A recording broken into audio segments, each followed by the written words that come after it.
Halo semuanya, selamat datang di channel YouTube Pandroid TV. Di video kali ini saya akan membagikan tutorial kepada teman-teman cara menonaktifkan kunci layar atau PIN sandi di HP Samsung. Sebelum kita masuk ke tutorialnya, jangan lupa untuk kalian subscribe dulu channel YouTube ini dan jangan lupa juga untuk nyalakan tombol loncengnya supaya kalian selalu dapat updatean terbaru dari channel YouTube Pandroid TV. Oke, kalau gitu langsung saja kita masuk ke tutorialnya. Oke, untuk cara menonaktifkannya, langsung saja teman-teman buka pengaturan. Setelah itu kita scroll ke bawah. Kita pilih di menu kunci layar. Lalu kita pilih tipe kunci layar. Kita masukkan kode PIN kita saat ini. Nah, untuk saat ini tipe kunci layar HP saya di PIN ini ya teman-teman. Nah, kalau aktif seperti ini, pastinya setiap kita buka HP ya saat terkunci, kita diminta untuk memasukkan PIN ya teman-teman.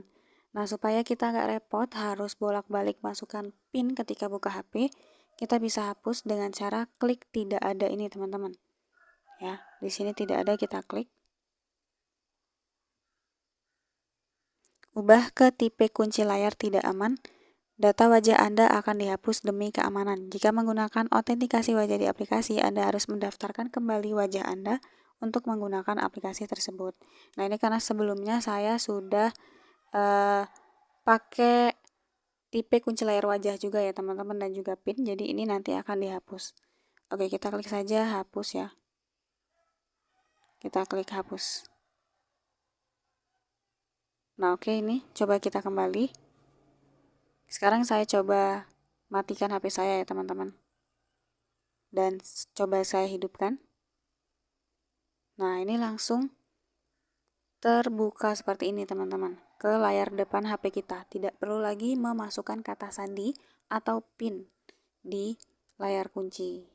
Gitu. Jadi berhasil ya teman-teman caranya untuk menonaktifkan PIN atau kata sandi di HP Samsung.